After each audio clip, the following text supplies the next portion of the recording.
ನಿಮಿಷದಲ್ಲಿ ಮುಗಿಸ್ತೀನಿ. ಗುರುವಾರ ಏನೇನಾಯಿತು ಅಂತ ಸಿಕ್ಕಾಪಟ್ಟೆ ಜ್ವರ ಇತ್ತು, ನೆಗಡಿ, ಕೆಮ್ಮು, ತಲೆಭಾರ. ನಮ್ಮ ಕಡೆ ಖಾರದ ಮುದ್ದೆ ಅಂತ ಹೇಳ್ತಾರೆ. ಮಿಕ್ಕಿರೋ ಮುದ್ದೆಗೆ ಆ ಥರ ಮಾಡ್ಕೊಂಡು ತಿಂದು ಇವತ್ತು ಮಾತ್ರ ಸ್ವಲ್ಪ ಆರಾಮಾಗಿ ಫ್ರೀ ಆಗಿದ್ದೆ. ಏನು ಅಂದ್ಕೊಂಡಿದ್ದು ಆ ಕೆಲಸ ಇವತ್ತು ಆಗ್ತಾ ಇದೆ. ಬೆನಕನ್ನು ಮಾಡಿ ಪೂಜೆ ಮಾಡಿ ಬಂಗಾರ ಎಲ್ಲ ಇಟ್ಟು ವಿಭೂತಿ, ಅರಿಶಿನ, ಕುಂಕುಮ, ಹೂವು ಎಲ್ಲ ಇಟ್ಟು ಮತ್ತು ಯಾರಿಗೆ ತಾನೇ ಈ ಕನಸಿರಲ್ಲ ಹೇಳಿ. ಎಲ್ಲ ಖಾಲಿ ಜಮೀನಿರೋರ್ಗೂ ಇದೊಂದು ಕನಸಾಗೇ ಇರುತ್ತೆ. ಏನಾದ್ರು ಒಂದು 4-5 ದಿನ ನಿದ್ದೆನೇ ಮಾಡಿರಲಿಲ್ಲ, ಊಟ ಸಹ ಮಾಡಿರಲಿಲ್ಲ, ಅಷ್ಟು ಕಣ್ಣೀರು ಹಾಕಿದ್ದೀವಿ. ಆಗ ನನ್ನ ಮಕ್ಕಳು ಹೇಗೆ ನಾನು ನೋಡ್ತಾ ಇದ್ದೀನೋ ಅದೇ ಥರ ಒಂದು 5-6 ವರ್ಷ ಮಕ್ಕಳು ಥರ ಅವನ್ನ ಸಾಕ್ಬಿಟ್ರೆ ಇನ್ನು ನೆಕ್ಸ್ಟ್ 10 ವರ್ಷ ನಮ್ಮನ್ನು ನಾವು ಸಾಕ್ತಾವಂತೆ. ಈ ಸಲ ಏಕ್ದಮ್ 10,000 9,000 ಏನೋ ಜಾಸ್ತಿ ಮಾಡಿದ್ದಾರೆ, 47,000 ಮಾಡಿದಾರಂತೆ ಸ್ಕೂಲ್ ಫೀಸು. ನಾಕೆಟೆ ಕೇಳಿ ಶಾಕ್ ಆಗ್ಬಿಟ್ಟು. ನಮಸ್ತೆ ಎಲ್ರಿಗೂ, welcome back to my YouTube channel. ಎಲ್ಲರೂ ಚೆನ್ನಾಗಿದ್ದೀರಾ ಅಂತ ಅಂದ್ಕೊಂಡು ಈ ವಿಡಿಯೋ ಸ್ಟಾರ್ಟ್ ಮಾಡ್ತಾಯಿದ್ದೀನಿ. ಇದು ಬಂದ್ಬಿಟ್ಟು 1 ನಿಮಿಷದಲ್ಲಿ ಮುಗಿಸ್ತೀನಿ. ಗುರುವಾರ ಏನೇನಾಯಿತು ಅಂತ ಸಿಕ್ಕಾಪಟ್ಟೆ ಜ್ವರ ಇತ್ತು, ನೆಗಡಿ, ಕೆಮ್ಮು, ತಲೆಭಾರ. ನನಗೆ ಸಡನ್ನಾಗಿ ಹುಷಾರಿಲ್ದಂಗೆ ಆಗಲ್ಲ, ಬಟ್ ಆದರೆ ಮಾತ್ರ ತಡ್ಕೊಳಕ್ಕಾಗಲ್ಲ. ಅವತ್ತೆಲ್ಲ ಅಷ್ಟು ಹಿಂಸೆ ಅನ್ನಿಸ್ಬಿಡುತ್ತೆ. ಬೆಳಗ್ಗೆನೇ ಅನ್ನ ಸಾಂಬಾರು ಮುದ್ದೆ ಸಹ ಮಾಡಿದ್ದೆ, ಊಟ ಮಾಡಿ ಮಧ್ಯಾಹ್ನಕ್ಕೆ ಬಾಯಿ ಕೆಟ್ಟಂಗೆ ಆಗ್ಬಿಟ್ಟಿತ್ತು. ಅದಕ್ಕೇ ನಮ್ಮ ಕಡೆ ಖಾರದ ಮುದ್ದೆ ಅಂತ ಹೇಳ್ತಾರೆ. ಮಿಕ್ಕಿರೋ ಮುದ್ದೆಗೆ ಆ ಥರ ಮಾಡ್ಕೊಂಡು ತಿಂದು ಮತ್ತು ನೈಟಿಗೆ ಪಾಪಂಗೆ ಬಿಸಿ ಅನ್ನ ಮಾಡಿ ತುಪ್ಪ ಹಾಕಿ ಅವ್ನಿಗೂ ಊಟ ಮಾಡಿ ನಾವು ಬೆಳಗ್ಗೆ ಸಾಂಬಾರಿಗೆ ಊಟ ಮಾಡಿ ಅವತ್ತಿನ ಡೇನ ಮುಗಿಸಿದ್ವಿ. ಬಟ್ ಮಾರನೇ ದಿನ ಶುಕ್ರವಾರ ಇವತ್ತು ಮಾತ್ರ ಸ್ವಲ್ಪ ಆರಾಮಾಗಿ ಫ್ರೀ ಆಗಿದ್ದೆ. ನಮಗಿವತ್ತೊಂದು ಮುಖ್ಯವಾದ ದಿನ ಅಂತಲೇ ಹೇಳ್ಬೋದು, ಮತ್ತು ನಮ್ಮ ಕನಸಿನ ದಿನ ಅಂತಲೇ ಹೇಳ್ಬೋದು. ನಾವು ತುಂಬ ಆಸೆ ಪಟ್ಟಿದ್ದ ದಿನ, ನಾವೇನು ಅಂದ್ಕೊಂಡಿದ್ದು ಆ ಕೆಲಸ ಇವತ್ತು ಆಗ್ತಾಯಿದೆ. ದೇವ್ರ ಮೇಲೆ ಭಾರ ಹಾಕಿ ದೇವ್ರನ್ನ ನಂಬಿ ಮುಂದೆ ನಡೀತಾ ಇದ್ದೀವಿ. ತುಂಬ ಖುಷಿ ಆಗ್ತಾಯಿದೆ. ಇವತ್ತಿನ ದಿನ ಎಲ್ಲ ಒಳ್ಳೇದಾಗ್ಲಪ್ಪ ಅಂತ ದೇವ್ರ ಹತ್ರ ನೆನೆಸ್ಕೊಂಡು ನಾವು ಅಂದ್ಕೊಂಡಿದ್ದ ಕೆಲಸ ಎಲ್ಲ ಆಗ್ಲಪ್ಪ ಅಂತ ಮುಂದೆ ಇಡ್ತಾಯಿದ್ದೀವಿ ಹೆಜ್ಜೆನ. ಬೆಳಗ್ಗೆಗೆ ತಿಂಡಿ ಏನು ಮಾಡೋಕ್ಕೆ ಹೋಗಿರಲಿಲ್ಲ, ನೈಟಿನ ಸಾಂಬಾರೇ ಇತ್ತಲ್ಲ, ಸೊ ಅದಕ್ಕೆ ರೈಸ್ ಮಾಡ್ಕೊಂಡಿದ್ವಿ. ನಾನು ಚಿರು ಇಬ್ಬರೇ. ಅವರು ನಾವು ಕೆಲಸ ಮಾಡಿಸ್ತಾ ಇದ್ದೀವಲ್ಲ ಆ ಕೆಲಸಕ್ಕೆ ಜನಗಳನ್ನ ಕರ್ಕೊಂಡು ಬರೋಕ್ಕೆ ಅಂತ ಹೋಗಿದ್ರು. ಬರಬೇಕಾದ್ರೆ ಅಲ್ಲೇ ತಿಂಡಿ ತಿಂದ್ಕೊಂಡು ಬರ್ತೀನಿ, ನನಗೇನು ಮಾಡೋಕ್ಕೆ ಹೋಗ್ಬೇಡ ಅಂತಂದರು. ಸೊ ಅದಕ್ಕೆ ನಮಗೇನು ಬೇಕೋ ಅಷ್ಟು ಮಾತ್ರ ಮಾಡಿಕೊಂಡು ಸ್ವಲ್ಪ ಕೆಲಸಗಳೆಲ್ಲ ಇತ್ತು. ಅಂದರೆ ಅಲ್ಲಿಗೆ ಹೋಗ್ಬೇಕಾದ್ರೆ ಪೂಜೆಗೆ ಏನೇನು ತೊಗೊಂಡೋಗ್ಬೇಕು ಅದೆಲ್ಲ ರೆಡಿ ಮಾಡ್ಕೋಬೇಕಿತ್ತು. ಮಕ್ಕಳನ್ನ ಇಟ್ಕೊಂಡು ಆಗಲ್ಲ ಅಂದ್ಬಿಟ್ಟು ನಾನು ನಿಧಾನಕ್ಕೆ ಒಂದೊಂದೇ ರೆಡಿ ಮಾಡ್ಕೊಳೋಣ ಅಂತ ಬೇಗ ಬೇಗ ಮಾಡ್ಕೊತಾ ಇದ್ದೆ. ನಾನು ಲಾಸ್ಟ್ ಟೈಮಲ್ಲಿ ವಿಡಿಯೋದಲ್ಲಿ ಹಾಕಿದ್ದೀನಿ ಪೈಪ್ಲೈನ್ ಎಲ್ಲ ಮಾಡಿದ್ದು ಡ್ರಿಪ್ ಪೈಪ್ಗೆ ಅಂತ. ಸೊ ಅದರದ್ದು ಬಿಲ್ ಸಿಕ್ತು, ಅದೆಲ್ಲೋ ಕಳೆದೋಗ್ಬಿಟ್ಟಿತ್ತು ಅಂತ ಅಂದ್ಕೊಂಡಿದ್ದೆ. ಸೊ ಅದನ್ನು ಸಹ ವಿಡಿಯೋ ಮಾಡ್ಕೊಂಡಿದ್ದೀನಿ. ಏನಿಲ್ಲ ಅಂದರೂ ಅದಕ್ಕೆ ಒಂದು 20,000 ಅಂತೂ ಆಗಿದೆ. ಅದಾದಮೇಲೆ ಪೂಜೆ ಸಾಮಾನೆಲ್ಲ ರೆಡಿ ಮಾಡ್ಕೊಂಡು ಹೊರಟ್ವಿ. ಸ್ನಾನ ಎಲ್ಲ ಮಾಡಿಕೊಂಡು ಮತ್ತು ಪೂಜೆ ಮಾಡಬೇಕಾದ್ರೆ ಯಾಕೆ ನೈಟಿ ಹಾಕ್ಕೊಂಡಿದ್ದೀರಾ, ಡ್ರೆಸ್ ಹಾಕ್ಕೊಳೋದಲ್ಲ ಅಂತ ಬೈಕೋಬೇಡಿ. ಯಾಕಂದರೆ ಮಗು ಇದ್ದ ಹೊರಡೋದೇ ತುಂಬ ಲೇಟ್ ಆಗೋಯಿತು. ಅವ್ರು ಅಲ್ಲೇ ಬಂದು ಅಲ್ಲೆಲ್ಲ ಕಾಯ್ತಾಯಿದ್ರು. ಸೊ ಅದಕ್ಕೋಸ್ಕರ ಬೇಗ ಬೇಗ ರೆಡಿಯಾಗಿ ಹೊರಟ್ಬಿಟ್ಟೆ. ಅಲ್ಲಿ ಹೋದ್ಮೇಲೆ ಪಾಪುನ ಪ್ರಮೋದರು ಎತ್ಕೊಂಡ್ರು. ನಾನೆಲ್ಲ ರೆಡಿ ಮಾಡ್ಕೊಂಡು ಬೆನಕನ್ನು ಅಂದರೆ ಕಲ್ಲುಗಳನ್ನ ಹುಡುಕಿ ಬೆನಕನ್ನು ಮಾಡಿ ಪೂಜೆ ಮಾಡಿ ಬಂಗಾರ ಎಲ್ಲ ಇಟ್ಟು ವಿಭೂತಿ, ಅರಿಶಿನ, ಕುಂಕುಮ, ಹೂವು ಎಲ್ಲ ಇಟ್ಟು ಮತ್ತು ನೆನಕ್ಕಿ ಕಡಲೆ ಮಾಡ್ಕೊಂಡು ಬಂದಿದ್ದೆ, ಅದು ಸಹ ಇಟ್ಟು ವೀಳ್ಯದೆಲೆ ಅಡಿಕೆ ಎಲ್ಲ ಇಟ್ಟು ಪೂಜೆ ಮಾಡಿದೆ. ಆ್ಯಕ್ಚುಲಿ ಇದಕ್ಕೆ ಫಲಾರ ಏನಾದರೂ ಮಾಡಬೇಕಿತ್ತು, ಏನೂ ಮಾಡೋಕ್ಕಾಗಲಿಲ್ಲ. ಯಾಕಂದರೆ ಸಡನ್ನಾಗಿ ಡಿಸೈಡ್ ಮಾಡ್ಕೊಂಡಿದ್ದು ಪ್ರಮೋದವರು. ಬೆಳಗ್ಗೆ ಫೋನ್ ಮಾಡಿದ್ರು ಬರ್ತೀವಿ ಅಂತ. ಆವಾಗ ಅರ್ಜೆಂಟಲ್ಲಿ ಏನೂ ಮಾಡೋಕ್ಕಾಗಲಿಲ್ಲ. ಇರೋದ್ರಲ್ಲೇ ಮನೆ ಮುಂದೆನೇ ವೀಳ್ಯದೆಲೆ ಗಿಡ ಇತ್ತು. ಸೊ ಅದರಿಂದನೇ ವೀಳ್ಯದೆಲೆ ಎಲ್ಲ ಕಿತ್ಕೊಂಡು ಬಂದು ಅಷ್ಟರಲ್ಲಿ ಪೂಜೆ ಮಾಡಿದ್ದೀವಿ ಬೇಗ ಬೇಗ. ಹೇಗಾಯಿತು ಅಂದರೆ ಕೆಲಸ ಒಂದು ಅರ್ಧ ಗಂಟೆ ಅಷ್ಟರಲ್ಲೇ ಎಲ್ಲ ಅಂದ್ಕೊಂಡು ಹೂವು ಎತ್ತಿದಂಗೆ ಆಗೋಯ್ತು ಕೆಲಸ ಇವತ್ತಿನ ದಿನ. ನನಗಂತೂ ತುಂಬ ಖುಷಿ ಆಯಿತು, ಪ್ರಮೋದವ್ರಿಗೂ ಅಷ್ಟೇ ತುಂಬ ಖುಷಿ ಆಯಿತು. ಅಂದರೆ ಅವ್ರಿಗೆ ಸ್ವಲ್ಪ ಘಾಸಿ ಆಯಿತು, ಆದರೂ ಕಷ್ಟ ಇಲ್ದಲೇ ಯಾವುದೂ ಆಗಲ್ವಲ್ಲ. ನಾವು ಅಂದ್ಕೊಂಡಿದ್ದಾಯ್ತಲ್ಲಪ್ಪ ಅನ್ನೋ ಖುಷಿ ನಮಗೆ. ಯಾರಿಗೆ ತಾನೇ ಈ ಕನಸಿರಲ್ಲ ಹೇಳಿ. ಎಲ್ಲ ಖಾಲಿ ಜಮೀನಿರೋರ್ಗೂ ಇದೊಂದು ಕನಸಾಗೇ ಇರುತ್ತೆ.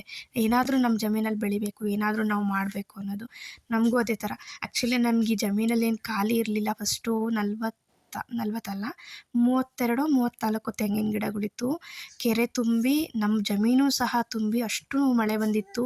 ಈಗ ಒಂದು 4 ವರ್ಷದಲ್ಲಿ ಅವಾಗ 34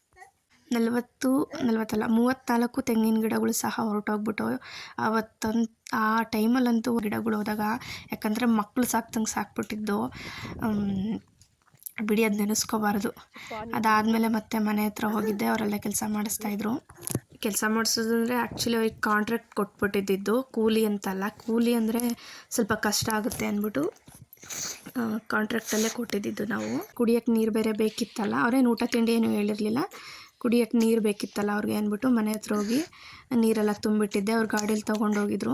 ಅದಾದಮೇಲೆ ಮತ್ತೆ ಪಕ್ಕದಲ್ಲಿ ಒಬ್ಬರು ನಮ್ಮ ಮನೆ ಹತ್ರ ಇರೋರೆ ರಾಗಿ ತೆನೆ ಬಂದಿತ್ತು, ಬೇಸಿಗೆ ರಾಗಿ ಹಾಕಿದ್ರು ಅವರು. ಸೊ ಅದು ತೆನೆ ಬಂದಿತ್ತು ಅಂದ್ಬಿಟ್ಟು ಅವರು ಸಹ ಕುಯ್ತಾಯಿದ್ರು. ಅವ್ರಿಗೆ ಚೀಲಗಳು ಸಾಯಿತು ಅಂದ್ಬಿಟ್ಟು ನಮ್ಮ ಮನೆ ಪಕ್ಕದಲ್ಲೇ ಅಲ್ವಾ, ತೊಗೊಂಡು ಬಾ ಅಂತ ಫೋನ್ ಮಾಡಿ ಹೇಳಿದ್ರಂತೆ. ಅದಕ್ಕೆ ನಾನು ತೊಗೊಂಡೋಗಿ ಕೊಟ್ಟಿದ್ದೆ.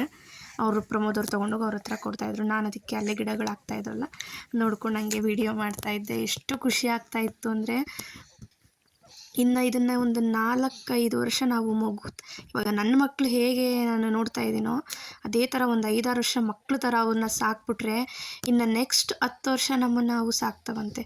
ಎಲ್ಲ ಆ ಥರ ಅಂತಾರೆ. ಅದು ನಾನು ಎಕ್ಸ್ಪೀರಿಯೆನ್ಸ್ ಮಾಡಬೇಕು ಅನ್ನೋದೊಂದು ನನಗೆ ತುಂಬ ಆಸೆ ಇದೆ. ಆಸೆ ನೆರವೇರ್ತಾ ಇದೆ ಅನ್ನೋದು ಮನಸ್ಸಲ್ಲಿ ನೆನೆಸ್ಕೊಂಡು ತುಂಬ ಖುಷಿ ಆಗ್ತಾಯಿತ್ತು. ನಮ್ಮ ಪಕ್ಕದಲ್ಲೂ ಅಷ್ಟೇ, ಈಗ ಒಂದು 2-3 ವರ್ಷದಲ್ಲಿ ಹಾಕಿರೋದು ಅದು ಗಿಡಗಳು ಎಷ್ಟು ಚೆನ್ನಾಗಿ ಬಂದಿದೆ. ನಾವು ಆ ಟೈಮಲ್ಲಿ ಹಾಕಬೇಕಿತ್ತು. ಪ್ರಮೋದ್ ಅವ್ರಿಗೆ ಆರೋಗ್ಯ ಸಮಸ್ಯೆ ಆಗಿತ್ತು. ಅವ್ರದ್ದಾಗ ಒಂದು ತಿಂಗಳಲ್ಲಿ ಮತ್ತೆ ಚಿರುಗೂ ಸಹ ಅದೇ ಥರ ಆರೋಗ್ಯದ ಸಮಸ್ಯೆ ಆಗೋಯಿತು. ಅದಕ್ಕೋಸ್ಕರ ಹಾಕೋಕ್ಕಾಗಿರಲಿಲ್ಲ. ಬರೀ ಆಸ್ಪತ್ರೆಗಳಿಗೆ ತಿರುಗಿಬಿಟ್ಟಿದ್ವಿ ಈಗ ಒಂದು 3-4 ವರ್ಷದ ಹಿಂದೆ. ಹಾಗಾಗಿ ಹಾಕಿರಲಿಲ್ಲ. ಆ ದಿನಗಳನ್ನ ನೆನೆಸ್ಕೊಳೋದು ಬೇಡ, ಬಿಟ್ಬಿಡಿ. ಮತ್ತು ಅಲ್ಲಿಂದ ಎಲ್ಲ ಮುಗಿಸ್ಕೊಂಡು ಬರಬೇಕಾದ್ರೆ ಇನ್ನೂ 150 ಗಿಡ ಸಾಲ್ಟೇಜ್ ಆಗುತ್ತೆ ಅಂತ ಅಂದರು. ಅದಕ್ಕೆ ನಮ್ಮ ಊರಲ್ಲೇ ಯಾರೊಬ್ರಿಗೆ ಹೇಳಿದ್ದು, ಅವ್ರ ಹತ್ರ ಇತ್ತು ಸಸಿಗಳು. ಕೇಳಿದ್ದಕ್ಕೆ ಬಂದು ತೊಗೊಂಡೋಗಿ ಅಂತ ಅಂದರು. ಹೋಗೆಲ್ಲ ನೋಡಿ ತೊಗೊಂಡು ಪ್ರಮೋದ್ ಅವರು ಟ್ಯಾಕ್ಟ್ರಿ ತೊಗೊಂಡು ಬರ್ತಾಯಿದ್ರು. ಅದಕ್ಕೆಲ್ಲ ತುಂಬಬೇಕಲ್ಲ, ಸೊ ಅದಕ್ಕೆ ನಾನು ಜೊತೆಲೇ ಹೋದೆ. ಪಾಪವ್ರನ್ನಿಬ್ರು ಮನೆ ಹತ್ರನೇ ಬಿಟ್ಟು, ಅದಾದಮೇಲೆ ಚಿಕ್ಕವನು ಅಳ್ತಾನೆ ಅಂತ ಅಂದ್ಬಿಟ್ಟು ಅವ್ರ ಅಜ್ಜಿ ಮನೆ ಹತ್ರ ಬಿಟ್ಟೆ. ಮತ್ತೆ ಹೋಗಿ ಅಲ್ಲೆಲ್ಲ ತುಂಬಿಟ್ಟು ವಾಪಸ್ ಬರಬೇಕಾದ್ರೆ ಮತ್ತೆ ಕರ್ಕೊಂಡು ಬರ್ತಾಯಿದ್ದೀನಿ. ಈಗ ಅಲ್ಲೆಲ್ಲ ತುಂಬಿಟ್ಟು, ಯಾಕಂದರೆ ಅಲ್ಲೆಲ್ಲ ವೀಡಿಯೋ ಮಾಡೋಕ್ಕಾಗಲಿಲ್ಲ. ಆಮೇಲೆ ಅಲ್ಲೇ ಅವ್ರ ಮನೆ ಹತ್ರ ಹಲಸಿನ ಗಿಡ ಇತ್ತು, ಹಲಸಿನಕಾಯಿ ಒಂದು ಕಿತ್ಕೊಂಡು ಬಂದಿದ್ದೆ. ಹಣ್ಣಾದರೆ ಪಾಪವ್ರು ತಿಂತಾರೆ ಅಂತ ಅಂದ್ಬಿಟ್ಟು. ಆಮೇಲೆ ಈ ಕಾಯಿ ಬಂದ್ಬಿಟ್ಟು ಈ ವೀಡಿಯೋಸಲ್ಲೆಲ್ಲ ನೋಡ್ತಿದ್ದೆ, ಈ ಕಾಯಲ್ಲಿ ಸಾಂಬಾರು ಮಾಡ್ತಾರೆ ಅಂತ. ಸಹ ಅಲ್ಲಿ ಗಿಡ ಇತ್ತಲ್ಲ, ಅದು ಸಹ ಕಿತ್ಕೊಂಡು ಬಂದೆ. ಸಾಂಬಾರು ಮಾಡಿ ನೈಟಿಗೆ ಕಡಲೆಕಾಳು ಸಹ ನೆನೆಸಿಟ್ಟಿದ್ದೆ, ಹುಳಿ ಸಾರು ಮಾಡೋಣ ಅಂತ. ಆಲೂಗಡ್ಡೆ ಬದನೆ ಹುಳಿ ಸಾರು ಮಾಡಿದೆ. ಯಾಕಂದರೆ ಕೆಲಸ ಎಲ್ಲ ಮುಗಿಸಿ ಅನ್ನ ಮಾಡಿ ಮುದ್ದೆ ಮಾಡಿಬಿಡೋಣ ಅಂತ. ಯಾಕಂದರೆ ಬೆಳಗ್ಗಿಂದ ರೈಸೇ ತಿಂದಿದ್ದೀವಿ ಅಂತ ಮುದ್ದೆ, ಅನ್ನ, ಸಾರು ಎಲ್ಲ ಒಟ್ಟಿಗೆ ಮಾಡ್ತಾಯಿದ್ದೀನಿ.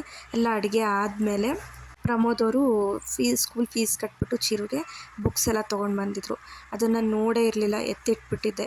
ಯಾಕಂದರೆ ಬರೀ ಇದೇ ಇದರಲ್ಲಿ ಕೆಲಸಗಳಲ್ಲಿ ನೋಡೋಕ್ಕೆ ಆಗಿರಲಿಲ್ಲ, ಮತ್ತು ನನಗೆ ಹುಷಾರಿರಲಿಲ್ಲ. ಅದಕ್ಕೋಸ್ಕರ ಅದಕ್ಕೆ ಎಲ್ಲ ನೋಡ್ತಾಯಿದ್ದೆ ಏನೇನು ಎತ್ತಾ ಅಂತೆಲ್ಲ. ಈ ಸಲ ಸ್ಕೂಲ್ ಫೀಸು ಲಾಸ್ಟ್ ಟೈಮು ಅಂದರೆ UKGಗೆ 38,000 ಹೇಳಿದರು. ಈ ಸಲ ಏಕ್ದಮ್ 10,000 9,000 ಏನೋ ಜಾಸ್ತಿ ಮಾಡಿದ್ದಾರೆ. 47,000 ಮಾಡಿದ್ದಾರಂತೆ ಸ್ಕೂಲ್ ಫೀಸು. ನಾ ಕೇಳಿ ಶಾಕ್ ಆಗಿಬಿಡ್ತು ನನಗಂತೂ. 1ನೇ ಕ್ಲಾಸ್ಗೆ ಇಷ್ಟೊಂದಲ್ಲಪ್ಪ.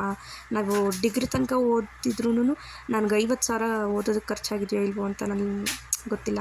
ಇವನು ಫಸ್ಟ್ ಸ್ಟ್ಯಾಂಡರ್ಡ್ಗೆ ಇಷ್ಟೊಂದೆಲ್ಲನಾ ಅಂತ ಅಂದ್ಕೊಂಡು ಯೋಚನೆ ಮಾಡಿ ಅವರು ಡಾಕ್ಯುಮೆಂಟ್ಸ್ಗೆ ಆಧಾರ್ ಕಾರ್ಡು, ನಮ್ಮ ಆಧಾರ್ ಕಾರ್ಡು, ಪೇರೆಂಟ್ಸ್ದು ಎಲ್ಲ ಕೇಳಿದರು. ಸೊ ಅದನ್ನೆಲ್ಲ ತೊಗೊಂಡೋಗಿದ್ರಲ್ಲ, ಅದು ಸಹ ಎಲ್ಲ ಎತ್ತಿಡ್ತಾಯಿದ್ದೆ. ಆಮೇಲೆ ಬಿಲ್ಗಳ್ನೂ ಅಷ್ಟೆಲ್ಲ ಕ್ಲೀನಾಗಿ ಎತ್ತಿಡಬೇಕಲ್ಲ. ಅವ್ರ ಹತ್ರನೂ ಒಂದು ಕಾಪಿ ಇರುತ್ತೆ, ಬಟ್ ನಾವು ಒಂದು ಮಡಿಕೊಂಡಿರ್ಬೇಕಲ್ಲ ಅಂತ ಎಲ್ಲ ನೋಡಿ ಎತ್ತಿಡ್ತಾಯಿದ್ದೆ. ಎಲ್ಲ ಎತ್ತಿಟ್ಟಾದಮೇಲೆ ಬುಕ್ಸ್ಗಳ್ನು ಸಹ ನೋಡ್ತಾಯಿದ್ದ. ನಾವು ಚಿಕ್ಕವನು ನೋಡ್ಕೊಂಡು ಆಟಾಡ್ತಾಯಿದ್ದ. ಪ್ರಮೋದ್ ಅವ್ರು ಬೈತಾಯಿದ್ರು, ಎತ್ತಿಡು ಅಂತ. ನೋಡೋಣ ಅಂತ ಎಲ್ಲ ನೋಡ್ತಾಯಿದ್ದೆ. ಏನಿಲ್ಲ ಅಂದರೂ ಒಂದು 5-6 kg ಅಷ್ಟಿದೆ ಆ ಬುಕ್ಗಳು. ಅದೇನು ಓದ್ತಾರೋ, ಅದು ಹೆಂಗೆ ಎತ್ಕೊಂಡು ಹೋಗ್ತಾರೋ ಯಪ್ಪ ಅಂತ ಅನ್ನಿಸ್ಬಿಡ್ತು ನನಗಂತೂ. ರಾಮಕೃಷ್ಣ 1ನೇ ಕ್ಲಾಸ್ಗೆ ಎಷ್ಟೊಂದು ಥರ ಬುಕ್ಸು ಅಂತ ಅಂದರೆ, ಇನ್ನು next 5th 7th 8th 10th ತನಕ ಏನಪ್ಪ ಆಗುತ್ತೆ ಅಂತ ಅನ್ನಿಸ್ಬಿಡ್ತು. ಆಗಿನ ಕಾಲ, ನಮ್ಮ ಕಾಲನೇ ಎಷ್ಟು ಚೆಂದ. ನಾವು ಆವಾಗಲೇ ಕಷ್ಟ ಅಂತಿದ್ವಿ. ಈಗಿನ ಮಕ್ಳಿಗೆ ನಾವು ಓದು ಅಂತೀವಿ. ಅವ್ರು ಅದನ್ನು ಹೆಂಗೆ ಇದು ಮಾಡ್ತಾರೋ ನಿಜವಾಗ್ಲೂ ಗೊತ್ತಿಲ್ಲಪ್ಪ ದೇವ್ರೆ. ಮತ್ತು ಈ ಬುಕ್ಸ್ಗಳಿಗೆಲ್ಲ ಬೈಂಡ್ ಹಾಕಬೇಕು. ಇದನ್ನು ಯಾವಾಗ ಹಾಕ್ತೀವೋ ಗೊತ್ತಿಲ್ಲ. ಎಲ್ಲ ಎತ್ತಿಟ್ಟು ಮಲಿಕೊಂಡ್ವಿ. ಸೊ ಇಷ್ಟೇ ಇವತ್ತಿನ ವ್ಲಾಗ್. ಇಲ್ಲಿಗೆ ಎಂಡ್ ಮಾಡ್ತಾಯಿದ್ದೀನಿ. ವಿಡಿಯೋ ಯಾರೆಲ್ಲ ಹೊಸ್ದಾಗಿ ನೋಡ್ತಾ ಇದ್ದೀರಾ ಸಬ್ಸ್ಕ್ರೈಬ್ ಮಾಡ್ಕೊಂಡು ಸಪೋರ್ಟ್ ಮಾಡಿ. Thank you.